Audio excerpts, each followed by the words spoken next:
اعوذ باللہ من الشیطان الرجیم بسم اللہ الرحمن الرحیم سورۃ الفاتحہ لیسن 1 پارٹ 2۔ سورۃ الفاتحہ کی پہلی 3 آیات کا ترجمہ کریں گے، لیکن اس سے پہلے تعوذ اور تسمیہ کے بارے میں جانتے ہیں۔ تعوذ کسے کہتے ہیں؟ اعوذ باللہ من الشیطان الرجیم، تعوذ اسے کہتے ہیں اعوذ باللہ من الشیطان الرجیم۔ تسمیہ کہتے ہیں بسم اللہ الرحمن الرحیم۔ جب بھی ہم کوئی کام شروع کرتے ہیں تو ہمارے پیرنٹس یا ہمارے اساتذہ ہمیں کیا کہتے ہیں کہ جب بھی کوئی کام شروع کرو تو اس سے پہلے بسم اللہ پڑھ لیا کرو۔ اسی طرح اللہ رب العزت بھی ہمیں اس بات کا حکم دیتے ہیں کہ جب ہم قرآن مجید کو پڑھنا شروع کریں، قرآن مجید کی ریڈنگ کریں، تو اس سے پہلے خود کو اللہ رب العزت کی پناہ میں ضرور دیں۔ یعنی پناہ میں دینا اس لیے ضروری ہے کہ ہم اس سے وسوسوں سے، ہمارے جو دل میں خیالات آتے ہیں، ہمارا مائنڈ بھٹک جاتا ہے۔ ہم قرآن مجید پڑھتے پڑھتے بھی کسی دوسری دنیا میں گئے ہوتے ہیں، نہ پھر قرآن مجید پڑھنے کا مزہ آتا ہے اور نہ ہم اس کے ڈیپلی جو میننگز ہوتے ہیں ان کو صحیح سے سمجھ سکتے ہیں۔ جیسے الذی یوسوس فی صدور الناس، قرآن پاک میں دوسری جگہ سورۃ النحل میں اللہ تعالیٰ کا ارشاد ہے، جب تم قرآن پاک کی تلاوت کرو شیطان مردود سے اللہ کی پناہ مانگ لو، یعنی وہ شیطان جو دھتکارا گیا ہے۔ اسی طرح جب ہم کوئی کام کا آغاز کریں تو ہمیں بسم اللہ بھی پڑھنی چاہیے۔ جب ہم کسی کام کے آغاز میں، کسی کام کی سٹارٹنگ میں بسم اللہ الرحمن الرحیم پڑھتے ہیں تو اس کام میں برکت پڑ جاتی ہے۔ اعوذ میں پناہ مانگتی ہوں، اعوذ باللہ میں پناہ لیتی ہوں اللہ کی، من الشیطان شیطان الرجیم مردود سے، یعنی دھتکارا گیا۔ یعنی میں پناہ لیتی ہوں اللہ کی شیطان مردود سے۔ بسم اللہ شروع کرتی ہوں اللہ کے نام سے، الرحمن جو بہت بہت زیادہ کثرت سے مہربان ہے، مہربانی کرنے والا ہے، الرجیم نہایت مہربان ہے، رحم کرنے والا ہے۔ بسم اللہ الرحمن الرحیم شروع کرتی ہوں اللہ کے نام سے جو بہت زیادہ مہربان اور بار بار رحم کرنے والا ہے، جو مہربان ہے، رحمت برسانے والا ہے، رحمت کرنے والا ہے ہم پہ اپنی۔ الحمد تمام تعریفیں للہ اللہ ہی کے لیے ہیں۔ حمد کا لفظ صرف اللہ رب العزت کی تعریف کے لیے استعمال ہوتا ہے۔ اگر ہم کسی عام شخص کی یا کسی بھی چیز کی یا کسی کی بھی تعریف کریں تو اس کے لیے حمد کا لفظ استعمال نہیں ہوگا، اس کے لیے مداح کا لفظ استعمال ہوگا۔ یعنی حمد کے مقابل کوئی بھی لفظ نہیں آ سکتا، وہ صرف اللہ رب العزت کی تعریف کے لیے استعمال کیا جاتا ہے۔ اور قرآن مجید کی پہلی سورت سورۃ الفاتحہ کا پہلا حرف الحمدللہ، تمام تعریفیں اللہ کے لیے ہیں۔ رب العالمین جو تمام جہانوں کا رب ہے۔ رب کو عربی زبان میں 3 چیزوں سے ٹرانسلیٹ کیا جاتا ہے، اس کے 3 میننگ ہیں۔ پہلا خالق، دوسرا مالک، تیسرا مدبر۔ خالق کا مطلب ہے پیدا کرنے والا، کریٹر۔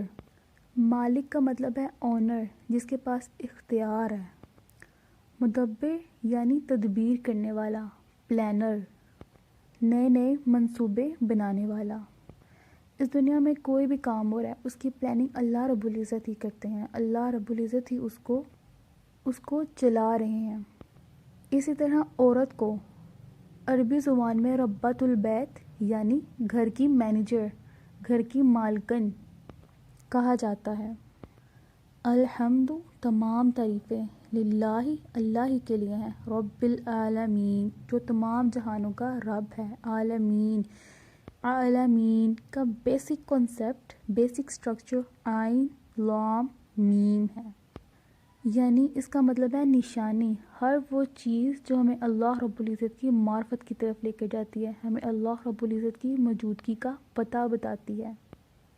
اس میں ہول کریشن، دنیا کی ہر چیز، زمین، آسمان، درخت، پرندے، سب کچھ آ جاتا ہے، جس سے ہمیں پتہ چلتا ہے اللہ از دا بیسٹ کریٹر۔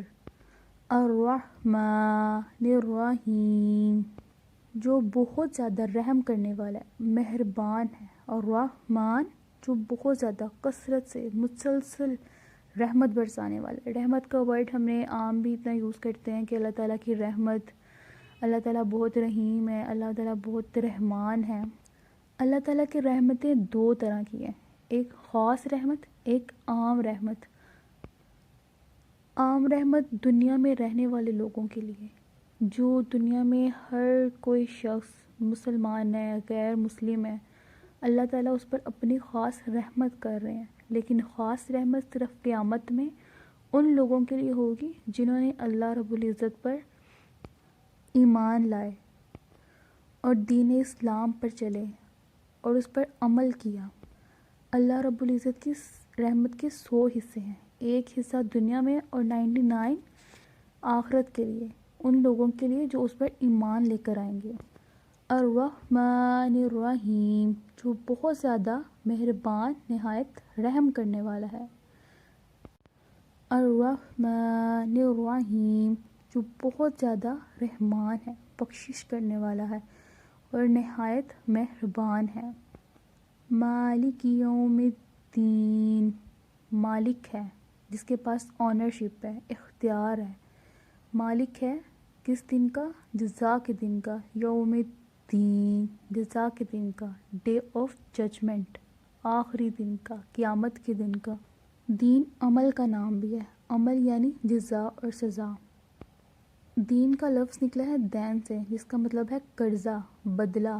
قرضہ ہم کسی سے لیتے ہیں نا تو اس کو واپس کرنا ہوتا ہے، اس کے لیے لیتے ہیں۔ اسی طرح جزا اور سزا کے دن کا مالک۔ دین عمل کا نام بھی ہے۔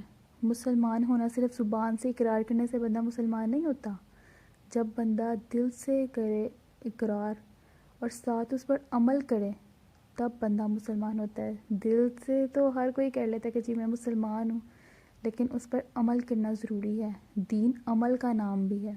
جو شخص عمل کرتا ہے وہی اپنی دنیا اور آخرت کو سنوارتا ہے۔